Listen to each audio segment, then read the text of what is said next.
تو امام ابو حنیفہ رحمۃ اللہ علیہ کی بات کرتے ہو. اور امام ابو حنیفہ رحمۃ اللہ علیہ کی اپنے آپ کو میں کہنا چاہوں گا، معاف کیجئے گا، بات آئی ہے تو میں سمجھا دوں اور اچھی طرح سے سمجھا دوں. ہم نہیں کہتے کہ امت محمدیہ کے عام لوگ اس میں ملوث ہیں. ان کے پیچھے بڑے بڑے علماء، یہ بڑے بڑے جغادری، یہ بڑے بڑے مولوی لوگ ہیں جنہوں نے گستاخیاں کی ہیں. اور جو لوگ، ہم جتنے بھی اپنے آپ کو کہنے والے، کوئی کہے حنفی، کوئی کہے مالکی، ہم اس سے اعتراض نہیں، کہتے رہو، لیکن ایمان تمہارا، عقیدہ تمہارا پیغمبر اسلام حضرت محمد الرسول اللہ صلی اللہ علیہ وسلم جیسا ہونا چاہیے. تم اپنے آپ کو بستوی کہو، تم اپنے آپ کو گونڈوی کہو، تم اپنے آپ کو سعودی کہو، تم اپنے آپ کو ہندی کہو، تم اپنے آپ کو پاکستانی کہو، اس سے کیا ہوتا ہے؟ نسبتوں سے کیا ہوتا ہے؟ ارے کرسچن اپنے آپ کو عیسائی کہتے ہیں، تو کیا عیسائی کہنے کی وجہ سے وہ جنت میں چلے جائیں گے؟ کوئی کسی کی نسبت کسی کو جنت یا جہنم میں نہیں لے جائے گی. تم اپنے آپ کو حنفی شوق سے کہو، لیکن امام ابو حنیفہ کا عقیدہ مانو. کس کا عقیدہ؟ حنفی کہو، لیکن امام ابو حنیفہ کے عقیدے پر چلو. ان دجالوں کے عقیدے پر نہ چلو، مکاروں کے جھوٹوں پر، جنہوں نے اپنے اپنے عقیدے گڑھے ہیں. اور میں پوچھنا چاہوں گا، کیا امام ابو حنیفہ رحمۃ اللہ علیہ کا تھا عقیدہ کہ نبی کریم صلی اللہ علیہ وسلم زندہ ہیں؟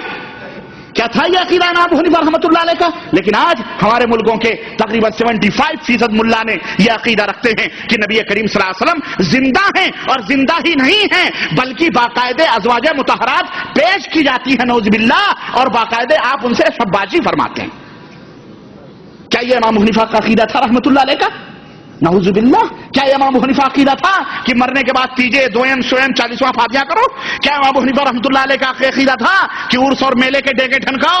کیا امام ابو حنیفہ رحمۃ اللہ علیہ کا عقیدہ تھا کہ گاجے اور باجے اور بھنگ اور بھنگڑے ڈالو؟ امام ابو حنیفہ رحمۃ اللہ علیہ کا عقیدہ تھا کہ قبروں پر میلے اور ٹھیلے لگواؤ؟ کیا امام ابو حنیفہ رحمۃ اللہ علیہ کا عقیدہ تھا کہ اللہ کے رسول غیب جانتے ہیں؟ کیا امام ابو حنیفہ رحمۃ اللہ علیہ کا عقیدہ تھا کہ نعوذ باللہ استغفر اللہ کہ نبی کریم صلی اللہ علیہ وسلم کی قبر یہ عرش اور کرسی سے اور کعبے سے بھی زیادہ افضل ہے؟ استغفر اللہ. یہ کس نے عقیدے بنائے؟ کیا نبی صلی اللہ علیہ وسلم، کیا امام ابو حنیفہ رحمۃ اللہ علیہ کا عقیدہ تھا کہ اللہ کے نبی ہر جگہ حاضر و ناظر ہیں؟ کیا امام ابو حنیفہ رحمۃ اللہ کیا عقیدے تھے یہ صحابہ کے عقیدے ہیں؟ میرے عزیزو، یہ چور ہیں، چور جنہوں نے تمہیں اپنی نسبتیں دے کر کے اور تمہیں گمراہ کر رہے ہیں. اللہ کے لیے اگر تم کہتے ہو کہ ہم فلاں ہیں تو حضرت عیسائی، اگر عیسائی کہتے ہیں کہ ہم عیسائی ہیں تو ان کا یہ فرض ہے کہ عیسیٰ علیہ الصلوۃ والسلام کی جو تعلیمات ہیں ان کے مطابق ان کا ایمان، عقیدہ اور عمل بھی ہونا چاہیے. ہے کہ نہیں ہے؟ صرف دعویٰ کرنے سے ہم مسلمان ہیں، ہم جنت میں چلے جائیں گے؟ اسلام جیسا تمہارا ایمان اور عقیدہ ہونا چاہیے، عمل ہونا چاہیے.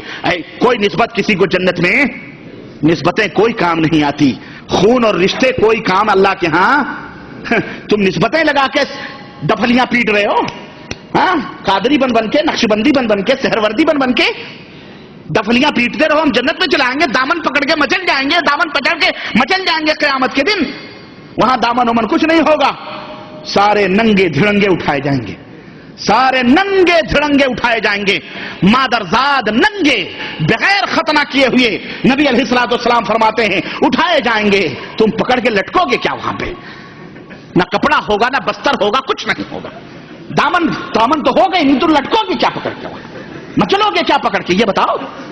استغفر اللہ. اس طرح سے طوفان بدتمیزی مچایا ہوا ہے ہمارے ملکوں میں انہوں نے. اور جو حق بولتے ہیں، توحید کی بات کریں، نبی کے اطاعت و اتباع کی بات کریں، ان کے اوپر فتووں کے بمبارڈ چالو کر دیے ہیں جس طرح سے جو ہے بے تھوک کے بھاؤ جھوٹ بول کر کے. یاد رکھو مسلمانوں، ان جھوٹوں کے پیچھے اگر چلو گے، یا ایھا الذین آمنوا، یا ایھا الذین آمنوا اتقوا اللہ وکونوا مع الصادقین.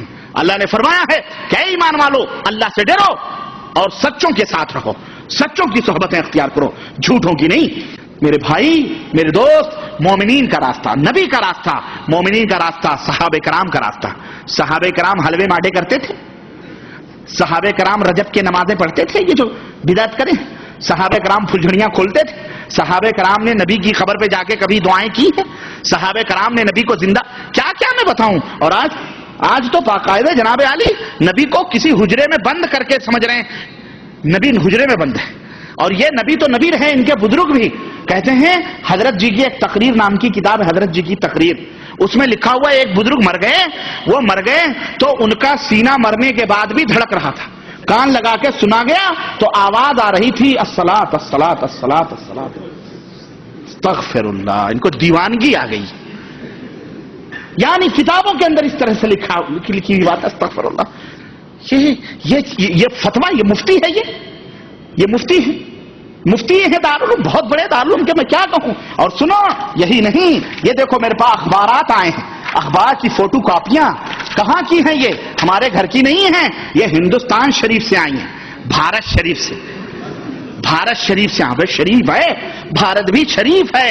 ارے جب بہرائچ شریف ہے، جب اجمیر شریف ہے، جب ایک شہر میں لاہور شریف ہے، پاک پٹن شریف ہے، جب ایک شہر میں ایک قبر ہو اور پورا شہر شریف ہو جائے، تو بھارت اور پاکستان اور بنگلہ دیش شریف میں کتنی قبریں ہیں؟ اتنی تو مندریں نہیں ہیں جتنی مسلمانوں کے مزار بنے ہوئے ہیں. ہاں، یہ لکھا ہوا اس نے، اہل حدیث اور دیوبندی مسلمانوں میں ٹکراؤ. باقاعدے کہتے ہیں کہ باقاعدے گولیوں سے ڈھونڈ دیں گے. وہ دو چار آدمیوں کے نام لیے، میں نہیں نام لینا چاہ رہا. چنانچہ گولیوں سے ڈھونڈ دیں گے اگر تم اس مسجد میں نماز پڑھو گے، یہ کرو گے، وہ کرو گے. دھمکیاں، گنڈا گردیاں چل رہی ہیں. یہ دیکھو اخبار کی رپورٹیں ہمارے پاس موجود ہیں. میں کس کو کیا کروں، کس کو رو، کس کو کہ یہ ہمارے ملک کے اندر باقاعدے تہلکے مچا رہے ہیں یہ. اور مسلمانوں، تم بھی ہوش کے ناخن لو، تم بھی ہوش کے ناخن لو، مزے مت لو، بلکہ حق اور باطل کو سمجھو، ورنہ اس طوفان میں کہیں تم بھی نہ بہ جاؤ اور جہنم کے شکار ہو جاؤ. ہم تمہیں اپنی طرف نہیں بلاتے، نہ کسی شہر اور بستی کی طرف. ہمارا گریبان حاضر ہے. ہم تم سے صرف یہ کہتے ہیں تاکہ قیامت کے دن بری ہو سکیں. اے لوگوں، کوئی بھی بات ہو، اس کی دلیل یا تو عرش والے رحمان کے قرآن سے لے لو، یا تو مدینے والے مصطفیٰ جان رحمت کے فرمان سے لے لو. اس کے علاوہ کوئی دلیل اور ثبوت ہرگز نہیں. یہ ہے ہماری دعوت، اور الحمدللہ یہ دعوت پھیل رہی ہے. جو لوگ ہدیے لے کے جاتے تھے پیروں کے پاس، ملاؤں کے پاس، گفٹ، ہاں، خوب کپڑے، خوب تغرے، خوب ٹوپیاں اور خوب تسبیحاں لے کے جاتے تھے، اب الحمدللہ اسی مملکت سعودی عربیہ سے، اسی بلاد توحید سے، اللہ کے فضل سے قرآن کریم اور دین کے اوپر مبنی کتابیں اور کیسٹیں اور ماشاءاللہ چہرے کے اوپر نور سجا کر نمازی بن کے جا رہے ہیں. مولوی کو کھلبلی ہو رہی ہے. ایک تو میں ہی مولوی تھا، ارے یہ سعودی عرب سے روپیہ کمانے گیا تھا، یہ کہاں سے سجا سنور آ رہا ہے. اب بات ہو رہی ہے کہ مولوی صاحب یہ مسئلہ غلط ہے. کہتے ہیں کیسے غلط ہے؟ یہ بخاری کھل رہی ہے، یہ مسلم کھل رہی ہے، یہ ترمذی کھل رہی ہے، یہ نسائی ابن ماجہ کھل رہی ہے. وہ سوچتا ہے یہ گیا تھا کام کرنے، یہ ہمارے لیے گفٹ لانے کے بجائے یہ مصیبت لا رہا ہے، ایٹم بم لا رہا ہے. مولوی تڑپ رہا ہے، بل بلا رہا ہے، سوچ رہا ہے اب کیا کریں. اب بس ایک ہی بات ہے، کافر کہہ دو، بات ہی ختم ہو گئی، بات ہی ختم ہو گئی. کافر کہہ دو، لا مذہب کہہ دو، خارجی کہہ دو، متنفر کر دو، جگہ جگہ جلسے کرواؤ، جگہ جگہ جلوس کرواؤ، ان کے خلاف، بات ہی ختم. لیکن دنیا بدھو نہیں ہے مولوی صاحب، مفتی صاحب. دنیا الحمدللہ ہوشیار ہے. ہم پاگل لوگ نہیں ہیں. ہمارے ہاتھ میں رب کا قرآن ہے، مصطفیٰ جان رحمت کا فرمان ہے. دنیا کی کوئی طاقت ان کا مقابلہ کر سکتی نہیں کر سکتی ہے انشاءاللہ تبارک تعالی.